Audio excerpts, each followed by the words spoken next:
எல்லாருக்கும் வணக்கம். என் பேர் காசிநாதன். போலீஸ் டிபார்ட்மெண்ட் எடுத்திருக்கேன். நான் மதுரை மாவட்டம் உசிலம்பட்டி தாலுகா கருமாத்தூர் போஸ்ட்டு காப்பூசாரிப்பட்டி. என்னோடய ஊர் பேர் எல்லாமே பெருமையாக சொல்லிடணும்ல, அதனால் காப்பூசாரிப்பட்டின்னு ஒரு சின்ன கிராமத்துலேருந்து தான் வந்தேன். ஸ்கூல் அங்கே இருக்கிற ஒரு 1லேருந்து ஒரு 5 வரைக்கும் ஒரு கவர்மெண்ட் ஸ்கூலு. கவர்மெண்ட் ஸ்கூலுன்னொடனேவும் எல்லா பேரும் என்ன பண்ணிட்டாங்க, என்னடா கவர்மெண்ட் ஸ்கூல்லே படிச்சுக்கிட்டே இருக்க அப்படின்ற மாதிரி சொல்ல ஆரம்பித்தாங்க. நான் சரி விடு, அப்போ நம்மளுக்கு அது பெருசாக தெரியாதுல்ல. அடுத்து மறுபடியும் 6லேருந்து 10th வரைக்கும் ஒரே ஸ்கூல் தான், 11th 12th அதே ஸ்கூல் தான் படிச்சுக்கிட்டு இருக்கப்போ 10th பப்ளிக் வரப்போ ஒரு சின்ன தயக்கம். 9th 10th எல்லாத்துலேயுமே, ஏன்னா ஒரு 8th வரைக்கும் அப்படியே போவோம். 9th 10th தான் நம்மளுக்கு இங்கிலீஷு அப்படின்னு கொஞ்சம் மேஜராக வர மாதிரி இருக்கும். சரி, என்னடா இங்கிலீஷு, நம்ம படித்த கவர்மெண்ட் ஸ்கூல்னால ரொட்டீனாக போயிட்டுருக்கு. அப்புறம் 9th ஓரளவு வேறு வழியே இல்லை, இங்கிலீஷில் இது பண்ணால் தான் 10th ஓரளவு போக முடியும், ஒரு நல்ல ஸ்கோர் இது பண்ண முடியும் அப்படின்னு பார்த்துட்டு இருக்கப்ப கொஞ்சம் முட்டி மோதி அப்படியே இங்கிலீஷ் வந்துருச்சு. அப்புறம் 11th 12th வந்துருச்சு. அப்போ தான் என்ன பண்ணாங்கன்னா, எங்களுக்கு இங்கிலீஷு ஒரு மேம் வந்தாங்க. 9th 10th அது வரைக்கும் எல்லா மேமும் சொல்லி கொடுத்துருப்பாங்க, நம்ம அதை கவனிக்காமல் இருந்திருப்போம். இங்கிலீஷில் அவங்க என்ன சொல்லிட்டாங்கன்னா, நீங்கள் மனப்பாடம் பண்ணியிருந்தீங்கன்னா கடைசி வரைக்கும் உனக்கு மறந்து தான் போயிடும் பரீட்சையில். ஏதாவது ஒரு எஸ்ஸே என்னென்னா, இப்போ நான் தமிழ் மிச்ச சப்ஜெக்ட் என்ன பண்ணுவோம்னா, நம்ம அந்த கான்செப்ட் புரிஞ்சுப்போம். டப்புன்னு கான்செப்ட் புரிஞ்சு வச்சுட்டு நம்ம அந்த இடத்துல ஒரு சின்னதாக மறந்து போனாலும் நம்ம ஏதாவது ஒரு வார்த்தையை போட்டு எழுதிடுவோம். அந்த இங்கிலீஷ் மேம் என்ன சொன்னாங்கன்னா, நீ அப்படியே இது பண்ணு அப்படின்னு சொன்னாங்க. அப்படியே 11th 12th போயிடுச்சு. 11th 12th நல்ல மார்க்கு தான். அப்புறம் இன்ஜினியரிங் காலேஜில் போனோடனே நம்ம இங்கிலீஷை தவிர மிச்சம் எல்லாமே தமிழில் படிச்சிருப்போம். இன்ஜினியரிங் காலேஜில் எல்லாமே இங்கிலீஷில் தான் படிக்கணும். போனே ஃபஸ்ட்டு செமஸ்ட்ரு எல்லா படமும் போயிட்டே இருந்துச்சு. ஃபிசிக்ஸு மேக்ஸிமம் ஈக்குவேஷனாக வரும். மேக்ஸ் நம்ம நம்பர் சிஸ்டம், மிச்சம் கெமிஸ்ட்ரி, அப்புறம் இங்கிலீஷு இதிலெல்லாம் பார்த்தோம்னா கொஞ்சம் மார்க்கு டவுனாக ஆரம்பிச்சிருச்சு. சரி, இது என்ன தான் பண்ணுறது அப்படின்னு சொல்லிட்டு அப்படியே போயிட்டுருக்கப்போ செகண்ட் இயரில் தான் ஒரு பிடிமானமே வந்துச்சு. சரி, இப்படி தான் படிக்கணும், அவ்வளோதான், நம்ம மாட்டுக்கு மனப்பாடம் பண்ணிக்கிட்டே இருந்தால் கடைசி வரைக்கும் மனப்பாடம் பண்ணிக்கிட்டே தான் இருக்கணும் அப்படின்னு சொல்லிட்டு செகண்ட் இயரு ஓரளவு பிடிச்சிட்டு தேர்ட் இயரு ஃபைனல் இயரு அப்படியே போகிறப்ப ஃபைனல் இயரில் பார்த்தா ஓவரால் பெஸ்ட்டு பெர்ஃபார்மன்ஸ் அவார்டு கொடுப்பாங்க. எல்லா காலேஜில் இன்ஜினியரிங் படித்த எல்லாத்துக்கும் தெரியும். ஃபஸ்ட் இயரில் யாருமே கண்டுக்கவே இல்லை. எனக்கு எடுத்த மேமே இப்படி ஒருத்தன் கிளாஸில் இருக்கானா அப்படின்னே தெரியாது. எங்கள் மேக்ஸ் சாருக்கு மட்டும் தெரியும். வைக்கிற இன்டர்னலி எல்லாத்துலேயும் சரி சென்டம் தான், ஒரு மார்க் கூட குறைஞ்சதே இல்லை. ஆனால் இங்கிலீஷு கெமிஸ்ட்ரி இதுலேன்னு பார்த்தோம்னா கொஞ்சம் கம்மியாக, ஏன்னா நம்ம போனது பேக்ரவுண்ட் இங்கேருந்து போனது எல்லாமே கவர்மெண்ட் ஸ்கூலு அப்படின்ற மாதிரி. இது என்ன கவர்மெண்ட் ஸ்கூல்னால் அவங்களே ஓரளவு சொல்ல ஆரம்பிச்சிட்டாங்க. பேக்ரவுண்ட்லாம் விசாரிக்கிறப்ப நீ இப்படி அப்படின்னு சொல்லணும். நம்மளுக்கு லைட் அதை ட்ரிகர் பண்ணி விட்டுருச்சு. என்னடா அது வந்தோடனே இவங்க வாட்டுக்கு கவர்மெண்ட் ஸ்கூலு அப்படி இப்படின்னு பேச ஆரம்பிச்சிட்டாங்கன்னு சொல்லிட்டு பசங்களுமே சொல்லவும் கொஞ்சம் வெறியானோடனேவும் என்ன பண்ணிட்டேன்னா இப்படி தான் படிக்கணும். அப்புறம் பார்த்தோம் செகண்ட் இயரில் எங்களுக்கு ஆண்டு விழா வச்சோடனே ஓவரால் பெஸ்ட்டு பெர்ஃபார்மன்ஸ் கொடுக்கணும் அப்படின்னு அப்போ முடிவு பண்ணது தான். கடைசியில் பெர்ஃபார்மன்ஸ் கொடுத்துட்டாங்க. அடுத்து காலேஜ் முடித்து 2021 பாஸ்ட் அவுட்டு, கொரோனா முடிஞ்சு பாஸ்ட் அவுட்டு முடிஞ்சோடனே ஒரு வருஷம் வீட்டில் விவசாயம் பார்த்துக்கிட்டு இருந்தாங்க. அதுக்கு நானும் ஏதாவது முழுசான்னு இல்லை, சும்மா சின்ன ஏதாச்சும் ஒரு ஹெல்ப் பண்ணிக்கிட்டு இருப்பேன். உரம் மட்டும் தூக்கிட்டு வர்றது, இல்லை நாற்று பாவுறது, இந்த மாதிரி தான். முடிச்சோடனே என்னடா பண்ணால் கவர்மெண்ட் வேலைக்கு போகணுன்னு சொல்லி 12th முடிச்சோடனே பிளான் ஆயிடுச்சு. ஆனால் வீட்டில் என்ன சொன்னாங்க, நீ ஆர்ட்ஸ் ஏறா அப்படின்னு சொல்லி. நம்மளுக்கு தான் கேட்காதே, இன்ஜினியரிங் தான் அப்படின்னு சொல்லிட்டு படத்தை இடத்தெல்லாம் பார்த்துட்டு இன்ஜினியரிங் போன பின்னாடி சரி அப்படின்னு சொல்லிட்டு நானும் சரி படிப்போம் அப்படின்னு சொல்லிட்டு ஆரம்பித்தா ஒன்றும் பிடிமானமே இல்லை. அது வாட்டுக்கு வீட்டில் வேலையை பார்க்க ஏதாச்சும் உங்ககிட்ட கரும்பு நட்டுக்கிட்டு இருப்பாங்க, நெல் நட்டுக்கிட்டு இருப்பாங்க, போக வேலையை பார்க்க இப்படி தான் போய்கிட்டு இருக்கோம். ஒழுங்காக இது ஆகாது. அப்புறம் என்ன பண்ணிட்டோம், ஒரு நம்ம அண்ணன் இங்கே படிக்கிறாரு. அண்ணன் பெரியப்பா பையன் இங்கே படித்தார்.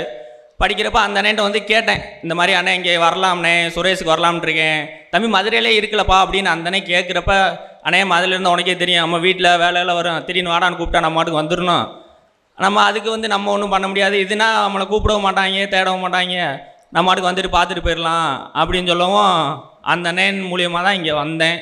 அந்த அண்ணன் வந்தோடனே எல்லாத்தையும் கூப்பிட்டு காமிச்சார். ஹாஸ்டல் எல்லாத்தையும் கூப்பிட்டு காமிச்சார். அந்த அண்ணன் ஒரு வார்த்தை சொன்னார், நீ ஏன் கூட தங்குறத விட நீ ஒரு ஹாஸ்டலில் தங்கி பாரு, நீ நானும் ஒரே இதாக தான் இருக்கோம், இருந்தாலும் நீ மறுபடியும் என் கூட இருந்தேன்னா ஒரே குண்டு சட்டிக்குள்ளே ஓட்டிக்கிட்டே இருக்க மாதிரி இருக்கும், ஹாஸ்டலில் 10 பேர் கூட இருந்து பழகுடா, வேறு ஒரு ஊருக்காரங்களாம் வருவாங்க, அவங்க எல்லாம் கூட இருடா அப்படின்னு சொல்லவும் சரிண்ணே அப்படின்னு சொல்லிட்டு இருந்துட்டேன். இருந்தோடனே முன்னாடியே எனக்கு இந்த திருக்குறள் சொல்கிறவங்கள பார்த்தாலே ஒரு மாதிரி இருக்கும், என்னடா இவங்க தான் படிச்சுட்டு வந்துட்டாங்க போல், நம்மக்கிட்ட வெறும் திருக்குறளாக சொல்லிக்கிட்டு இருக்காங்க, அப்படின்ற மாதிரி ஒரு தாட் இருந்துக்கிட்டே இருக்கும். ஃபஸ்ட் டைமு குரூப் 1ல் வந்து சேர்ந்தா இன்ட்ரொடக்ஷன் கிளாஸு. சாரி எல்லாருமே வந்து பேசுனாங்க. பேசிட்டு ஓரளவு கவனிக்கிறது அவ்வளோதான். நம்ம என்ன பண்ண போகிறோம், சும்மா நம்ம பேசிக்கிட்டு இருக்கப்போ நம்ம மாட்டுக்கு ஒன்று கவனிச்சிக்கிட்டு இருப்போம். அப்புறம் ஜெபராஜ் சார்னு வந்தார். சார் வந்தோடனே ஒரு 3 திருக்குறள் சொல்லியிருந்தார். 3 திருக்குறளில் வந்து 2 திருக்குறள் வந்து அது வாட்டுக்கு காதில் வாங்கின மாதிரி அது போயிடுச்சு. அந்த திருக்குறள் வந்து 3 சொன்னார், நான் இருக்குது அது என்ன திருக்குறள்னு மறந்து போயிடுச்சு. 2 கடவுளை பற்றி சொன்னார். திருக்குறள் வந்து கடவுளை பற்றி ஏதோ லட்சுமின்னு ஒன்று வச்சு சொன்னார், இன்னொன்று கடவுளை பற்றி ஏதோ ஒன்று சொல்லிகிட்டு இருக்கும்போது கடைசியாக அந்த திருக்குறள் சொல்கிறார், ஆகுலால் தோன்றும் அசைவின்மை கைப்பொருள், போகுலால் தோன்றும் மடி அப்படின்னு திருக்குறள் சொன்னார். திருக்குறள் சொன்னோடனே அவர் கொடுத்த எக்ஸ்பிளனேஷன் என்னன்னு கொடுத்தாருன்னா, நம்ம வந்து ஒரு செயலை செய்கிறோம் அப்படின்னா நம்மளுக்கு இருக்கிற சரௌண்டிங்கே அதை வந்து அமைச்சு கொடுத்துரும். நம்ம வந்து அந்த சரௌண்டிங்கே நம்மளுக்கு வந்து ஹெல்ப் பண்ணி நீ இது உனக்கு அப்படின்னு சொல்லி கொடுத்துரும். அப்படி நீ வந்து ஃபெயிலியராக தான் போகிற, இல்லை ஏதாச்சும் தான் போகிற அப்படின்னா உனக்கு சோம்பேறித்தனம் வந்துட்டு நீ மொத்தமாக ஃபெயிலியராக தான் போவ அப்படின்னு சொல்லிட்டாரு. நான் அந்த மாதிரி ஸ்டேஜில் அப்போ வந்து ஒரு 300-400 பேர் வந்திருந்தாங்க இன்ட்ரோடக்ஷன் கிளாஸு. நான் பின்னாடி உட்காந்துக்கிட்டு இருந்தேன். இவர் இப்படி சொல்லவும் என்னடா அப்படின்ட்டு ஆகிப்போச்சு. அப்புறம் மறுபடியும் இன்னொரு தடவையும் சொல்கிறாரு, ஆகுலால் தோன்றும் அசைவின்மை கைப்பொருள், போகுலால் தோன்றும் மடி அப்படின்னு சொல்லிட்டு அவர் இன்ட்ரோடக்ஷன் அந்த இது எப்படி என்ன படிக்கணும் அப்படின்னு சொல்லிக்கிட்டு இருக்காரு. நான் அன்றைக்கி முடிச்சுட்டு வந்துட்டேன். இன்ட்ரோடக்ஷன் கிளாஸ் முடிச்சுட்டு வந்துட்டு வீட்டில் வந்து ஹாஸ்டல் தான், இங்கே பத்திரகாளியம் கோயில் ஹாஸ்டல் தான். ஹாஸ்டலுக்கு வந்தோடனேவும் அந்த திருக்குறள் மட்டும்தான் ஓடுது. என்னடா இவர் வாட்டுக்கு பொசுக்குன்னு முத நாள் வந்திருக்கோம். வந்தோடனே இவர் என்ன சொல்லிட்டாரு, இந்த மாதிரி வந்து நீ படிக்கணும், நீ வந்து ஒரு வேலை வாங்கணும்னா சரௌண்டிங்ஸே உனக்கு அமைச்சு கொடுக்கும், நீ ஃபெயிலாக தான் போகணும். இல்லை அவர் வந்து எப்படின்னா நெகட்டிவாக சொல்லலை, நீ இந்த மாதிரி வந்து ஒரு சோம்பலாக இருந்தால் ஃபெயிலாக தான் போயிடுவேன், நீ என்ன தான் படிச்சுக்கிருந்தாலும் நீ ஒரு 100% உனக்கு வந்து ஒரு வாய்ப்பு இருக்குது, ஆனால் நீ வந்து சோம்பலாக சரி பார்த்துக்குருவோம் அப்படின்ட்டு இருந்தேன்னா நீ வந்து சக்ஸஸ் கொடுக்க நாளாகவும் ஃபெயிலாக தான் போயிடுவ அப்படின்ற மாதிரி சொல்லிட்டாரு. இந்த குரல் வந்து அன்றைக்கி ஃபுல்லாக வந்து நம்மளை தூங்கவே விடலை. என்னடா அது அப்படின்னு சொல்லிட்டு அன்னைக்கு எடுத்தது தான் உண்மையிலே அந்த சாரு. இன்றைக்கும் அந்த சாரை தான் தேடிட்டு இருந்தேன், அவர்கிட்ட இதை சொல்லணும், இந்த பேச்சு வந்து நான் பேசணும்னு சொல்லிட்டு அன்னைக்கே முடிவு பண்ணிட்டேன். இந்த திருக்குறள் வச்சு சக்ஸஸ் மீட்டில் வந்து சொல்லியே விடணும், சாரை வச்சு சொல்லிடணும். அவர் மறுபடியும் இன்னொரு நாள் எங்களுக்கு அவரே தான் பார்த்தா யூனிட் 8 எடுக்க வந்துட்டார். எடுக்க வந்த அன்னைக்கு இதே குரல்லாம் சொல்கிறாரு. அப்போயே நான் வந்து முடிவு பண்ணிட்டேன், நம்மளுக்கு வந்து என்னைக்காச்சும் ஒரு நாள் சக்ஸஸ் இருக்குது. ஏன்னா அவரே தான் சொல்லியிருக்காரு, சக்ஸஸ் உனக்கு வரப்போகுதுன்னா அந்த சரௌண்டிங்ஸே உன்னை வந்து அமைச்சு கொடுத்துக்கிட்டே இருக்கும். அவர் வந்தன்னைக்கு இதே குரலை சொல்லி தான் ஆரம்பிக்கிறார்.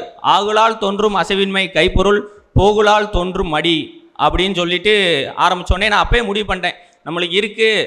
ஆனால் என்னென்னா நம்மளுக்கு ஆஸ்பிரண்ட்டாக இருக்கிறது வந்து நம்ம ஈஸியாக சொல்லிடலாம். நம்ம வாட்டுக்கு வந்து என்னடா அது கஷ்டப்படாமல் எல்லாருமே வந்து ஒரு ப்ரெஷர் ஏற்றிக்காதீங்க, எல்லாருமே சொல்லிடுவாங்க. அவுட்டிங்கில் இருக்க எல்லாருமே சொல்லுவாங்க, ப்ரெஷர் ஏற்றிக்காதீங்க, இல்லை இது பண்ணாதீங்க அப்படின்னு சொல்லிடுவாங்க. ஆனால் அப்போ தான் நம்மளுக்கு வந்து தெரியும், உள்ளேருந்து படிக்கிறவங்களுக்கு தான் தெரியும் ப்ரெஷர்னா ப்ரெஷரு யாராக இருந்தாலுமே சரி, ஒரு ஆம்பளை பையனாலும் சரி, பொம்பளை பிள்ளைனாலும் சரி. இன்னொன்று ஆம்பளை பையனுக்கு ரொம்ப பார்த்தோன்னா அவன் முடித்து வேலைக்கு போனால் தான் ஒரு கல்யாணம் காட்சி அப்படின்ற மாதிரி இருக்கும். பொம்பளை பிள்ளைனாலும் தப்பாக எடுத்துக்கிறவன் யாரும். பொம்பளை பிள்ளைனாலும் மேக்ஸிமம் ஒரு 4 வருஷம் 5 வருஷம் படிக்க வைப்பாங்கன்னு வைங்க. அதுக்கடுத்து அப்புறம் எப்படியாச்சும் பார்த்து ஒரு பையனை பார்த்து அனுப்பிச்சி விட்ருவாங்க. ஆனால் ஆம்பளை பையனுக்கு அப்படியே கிடையாது. கடைசி வரைக்கும் அவங்க வந்து வேலைக்கு போயே ஆகணும். வேலைக்கு போனால் தான் கல்யாணம், இல்லை வேலைக்கு போனால் தான் ஒரு இடத்துலையே மதிப்பாங்க. நீங்கள் ஒன்றும் இல்லை, எங்கள் வீட்டிலே பார்த்தோன்னா எங்கள் தாத்தா வந்து அவர் கொஞ்சம் படிப்பறிவு இல்லாதவர் தான். அவர் நான் போகிறப்பெல்லாம் கேட்பார்.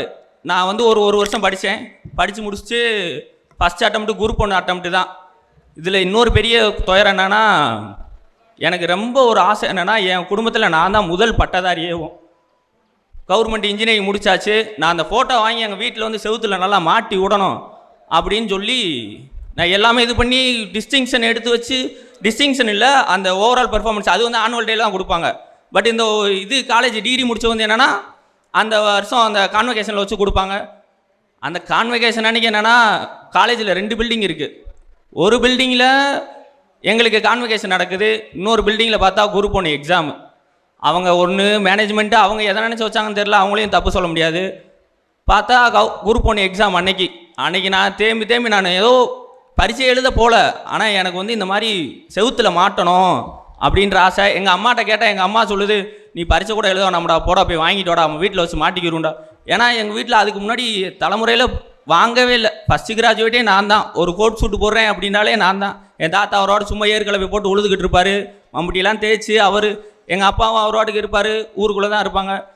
எனக்குன்னா வேதனை, ஐயே என்னடா அது துயரமாயிருச்சு. சரி நானும் ஒரு முடிவில் எடுத்துட்டேன், சரி நம்மாட்டுக்கு போய் டிகிரியை வாங்கிட்டு வந்துடுவோம், போட்டு அப்புறமேல குரூப் ஒன்று கூட எழுதிக்கிடுவோம் அப்படின்ட்டு. அப்புறம் என்ன பண்ணார், எங்கள் அப்பா தான் சொன்னார், இங்கே வாடா நீ இப்போ போய் குரூப் ஒன்று போய் எழுதிட்டு வா, இப்போ என்ன இதை இன்னொரு நாளைக்கு கூட போய் வாங்கிடுவோம், நீ குரூப் ஒன்று எழுதிட்டு குரூப் ஒன்றில் படிச்சுட்டு வரப்போ ஒரு ஆர்டர் வரும்ல, அலாட்மெண்ட் ஆர்டர் வரும், அதை ஃப்ரேம் போட்டு மாட்டுவோம்டா, நீ மாட்டுற அன்னைக்கு எல்லாத்தையும் சொல்லு, என்னடா நீ மட்டும் இதை மாட்டி வச்சுருக்க அதை சொல்கிறா அப்படின்னு எங்கள் அப்பா வந்து சொன்னார். அவர் கொடுத்த அந்த ஊக்கம் தான் இன்ன வரைக்கும் ஒரு நாளைக்காச்சும் இல்லை ஒரு நாள் அந்த செவுத்தில் வாங்கி மாட்டியே விட்டுறணும் அப்படின்னு முடிவாயிருச்சு. சரி, ஆனால் ஃபஸ்ட்டு என்ன பண்ணணும், ஒரு வேலைக்குன்னு போனால் தான் எல்லா பேரும் சரி நம்ம வீட்டிலே வந்து சரி பிள்ளை போய் படிக்கிறேன் அப்படின்னா அவங்களுக்கு ஏதாவது ஒரு சக்ஸஸ் காமிச்சாதான் அவங்களுக்கு வந்து சரி பிள்ளை படிக்கிறேன் அவங்களும் மேற்கொண்டு படிக்க வைப்போம் அப்படின்ட்டு இருப்பாங்க. நான் இங்கே வந்தது ஆனால் வேறு எக்ஸாம் எதுவுமே எழுதவே கூடாது, குரூப் ஒன்று மட்டும் தான் எழுதணும் அப்படின்னு வந்தேன். அப்புறம் போக வந்து இங்கே நடந்துக்கிறது, வீட்டில் எல்லோரும் பேசுகிறது வைக்கிறது, ஊருக்குள்ளெல்லாம் பேசுகிறத பார்த்தா ஏதாச்சும் ஒரு பரீட்சையில் நம்ம பாஸ் பண்ணிவிட்டு அப்புறமேல உள்ளே போய்க்கிறணும் அப்படின்னு போனதில் முடிவு எடுத்துகிட்டு குரூப் 4 எழுதினேன். இங்கே வந்த பின்னாடி சார் அதுக்கு முன்னாடி நிறையா வந்து அட்வைஸ் பண்ணுவார். நாங்கள் டெஸ்ட் பேட்சில் வர்றப்போ சார் வந்து பேசுவார். டெஸ்ட் பேட்சில் சார் வந்து பேசுகிறப்ப என்ன சொன்னார்னா, அவர் என்ன சொல்லிட்டாருன்னா, அந்த மாதிரி ப்ரீவியஸ் ஒரு கொஸ்டின் எவ்வளோக்கெவ்வளோ படிக்கிறீங்களோ அவ்வளோக்கெவ்வளோ நல்லது அப்படின்னு சொன்னார். நான் அது வரைக்கும் ப்ரீவியஸ் ஒரு கொஸ்டின் பக்கம் போனதே இல்லை. புக் எடுக்க வேண்டியதான், மாங்கனுக்கா அப்படியே பக்கத்து பூரா திருப்ப வேண்டியதான், படிக்க வேண்டியதான், அவ்வளோதான். சார் வந்து ஒரு நாள் டெஸ்ட் பேட்சில் வந்து சொன்னார், இந்த மாதிரி ப்ரீவியஸ் ஒரு கொஸ்டின்லேருந்து நிறையா வர வாய்ப்பு இருக்குது, அந்த கொஸ்டினை பார்த்தா உங்களுக்கே ஓரளவு ஐடியா கிடச்சிரும், இந்த சப்ஜெக்ட் நல்லா அழுத்தி படிக்கணும், இந்த இடத்துல வந்து கொஞ்சம் அழுத்தி படிக்கணும், மேலோட்டமாக படித்தா போதும் அப்படின்னு சொல்லி சொன்னார். சொல்கிறப்ப அப்போ தான் முதல்ல நம்ம இன்ஸ்டியூட்லேயே எல்லாமே, அதாவது முந்தி இருந்த சார் எங்களுக்கு மாறன் சார் வந்தார். அவர்லாம் சொன்னார், நாங்களாம் ப்ரீவியஸ் ஒரு கொஸ்டினை ஜெராக்ஸ் போடுவோம், ஒரே பையன் எல்லோரும் போட்டு அழுத்தி வச்சுருப்போம் அப்படின்னு சொன்னார். நம்ம இன்ஸ்டியூட் புக்கில் எல்லாமே வந்து ப்ரீ கிளியர்னா உங்களுக்கு வந்து அந்த எக்ஸ்ப்ளனேஷனை கொடுத்துட்றாங்க.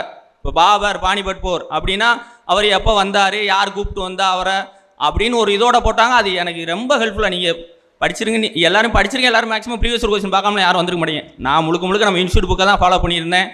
ப்ரீவியஸ் கொஸ்டின் ஆனால் ஸ்கூல் புக்கு படிக்கிறது, ஸ்கூல் புக்கு சார் என்ன சொல்கிறாருன்னா ஸ்கூல் புக்கை தரவு பண்ணுங்க, அதுக்கப்புறம் ஏ3 பார்த்துக்கிறோன்னு சொல்லிட்டு அவரே தான் சொல்லியிருந்தார், ஸ்கூல் புக்கை தரவு பண்ணிருன்னு சொல்லிட்டு. அப்புறம் இன்னும் ஒரே ஒரு வார்த்தை மட்டும் சொல்லியிருந்தார் சார். வந்துட்டு சார் என்ன சொல்லியிருந்தாருன்னா, இந்த மாதிரி கேட்டுகிட்டே இருப்பாங்க. எங்களுக்கு வந்து பட்டுராஜ் சார் வந்து பாலிட்டி எடுத்தார், குரூப் 1 பாலிட்டி வந்து பட்டுராஜ் சார் எடுத்தார். அப்போ வந்து சார்கிட்ட வந்து கேட்டுக்கிட்டே இருப்பாங்க, சார் இது படிக்கணுமா, நீங்கள் என்ன எல்லா வருஷம் படிக்க சொல்கிறீங்க, இது படிக்கணுமா அது படிக்கணுமான்னு இருப்பார். நான் வந்து பின்னாடி என்ன ஒரு வாட்டுக்கு எல்லாத்தையும் படிக்க சொல்லிக்கிட்டு ஒரு வாட்டுக்கு நம்ம என்னத்தை படிக்கிறது மண்டையால் வேற என்னமா அப்படின்னு நினச்சிட்டு நான் அவர்கிட்ட கேட்குறப்ப சார் ஒரே வார்த்தை தான் சொன்னார், படித்தா உங்களுக்கு நல்லது, படிக்கலையா உங்களை மாதிரி இருக்கிற இன்னொரு ஆஸ்பிரண்ட்டுக்கு நல்லது. ஏன்னா அவன் பாஸ் பண்ணிட்டு அவன் வாட்டு போயிடுவான், நீங்கள் வாட்டு உட்காருங்க, சார் இங்கே தான் உட்காந்துருக்காரு. இவர் அந்த சொன்ன ஒரே வார்த்தை தான். அது வரைக்கும் நான் அன்னை வரைக்கும் கேட்டுக்கிட்டே இருந்தேன், வேறு எவன்ட்டி யாருமே கேட்கவே இல்லை. இது படிக்கணுமா படிக்கூடாது, அவ்வளோதான். புக்கை பார்க்க வேண்டியதான், அம்மாட்டுக்கு எடுத்து உட்காந்து படிக்க வேண்டியதான். டெஸ்ட் பேட்ச் போட்டுகிட்டே இருந்தேன், அவ்வளோதான். கடைசியாக ஒரே ஒரு திருக்குறள் மட்டும், 2 திருக்குறள் வரும். திருக்குறள் என்னாலும் தந்தை மகற்காற்றும் உதவி அவையில் முந்தி இருப்ப செயல். இன்றைக்கி எங்கள் அப்பா வரல, எங்கள் அம்மா வந்திருக்காங்க. ஏன்னா எங்கள் அம்மாட்ட வந்து ஈன்ற பொழுதின் பெரிதூக்கம் தன் மகனை சான்றோன்னு எனக்கு கேட்டதாய் அப்படின்னு சொல்லிட்டு நான் எங்கள் அம்மாட்ட நிறையா தடவை ப்ரூஃப் பண்ணிட்டேன். ஏன்னா எங்கள் அம்மாட்ட இந்த ஸ்டேஜில் எதுக்கு இப்படி வந்து சொல்கிறேன்னா, இதுக்கு முன்னாடி நான் அந்த காலேஜில் சொன்னேன்ல, அதெல்லாம் வாங்கி எங்கள் அம்மாட்ட வந்து ப்ரூவ் பண்ணிட்டேன். சரி வச்சுக்கம்மா, நீ வாட்டுக்கு வச்சுக்கம்மான்னு சொல்லிட்டு. அப்புறம் இந்த திருக்குறள் வந்து எங்கள் அப்பாட்ட சொல்லிவிட்டு எங்கள் அப்பா நீ கூப்பிட்டாருன்னு தான் பார்த்தேன். வீட்டில் எல்லோரும் நாங்கள் 4 பேர் எங்கேயுமே ஒன்றாவே போக முடியாது. ஏன்னா மாடு கண்டு இருக்குது, எங்கள் அப்பா அந்த எங்கள் அம்மா வந்துருச்சுன்னா நாங்கள் 3 பேர் போனோம்னா எங்கள் அம்மா வீட்டில் இருக்கோம், இல்லை என் தம்பி இவங்க 3 பேர் போனால் நான் வீட்டில் இருப்பேன், இல்லை நாங்கள் 3 பேர் போனால் என் தம்பி வீட்டில் இருப்பேன். இந்த மாதிரி ஏதாச்சும் 3 பேர் போனால் மட்டும்தான் இருக்க முடியுமே தவிர. இன்னொன்று எங்கள் அப்பா வந்து இப்படி என்னை வந்து அவையத்து முந்தி இருப்ப செயல் அப்படின்னு சொல்லிட்டு என்னை முந்தி இருக்க வச்சுட்டாரு. நான் வந்து என்னென்னா இவனோட அப்பா தான் இவர் அப்படின்னு சொல்லணும் அப்படின்னு முடிவெடுத்து வச்சுருக்கேன். அதுக்கு வந்து என்னைக்காச்சும் ஒரு நாள் குரூப் 1 பாஸ் பண்ணிவிட்டு இதே ஸ்டேஜில் சார்கிட்ட வந்து ரொம்ப ஆசீர்வாதம் வாங்கிட்டு சந்தோஷமாக நான் போயிட்டு வரேன். ரொம்ப நன்றி. எல்லாருக்கும் வணக்கம். என் மகன் எந்த அளவுக்கு பாஸ் ஆகி இது பண்ணதுக்கு எனக்கு ரொம்ப பெருமையாகவும் சந்தோஷமும். சுரேஷ் IAS அகாடமி வெற்றியின் முகவரி.